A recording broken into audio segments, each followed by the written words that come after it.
আগামী জুন বা জুলাইয়ের মধ্যে ঐক্যমত্য পৌঁছানো সম্ভব হলে ডিসেম্বরের মধ্যে নির্বাচনের বাধা কোথায়?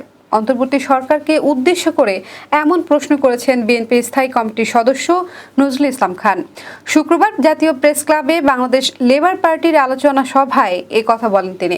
নজরুল ইসলাম খান বলেন, একটি দেশে সামাজিক, অর্থনৈতিক, রাজনৈতিক অস্থিরতা থাকে।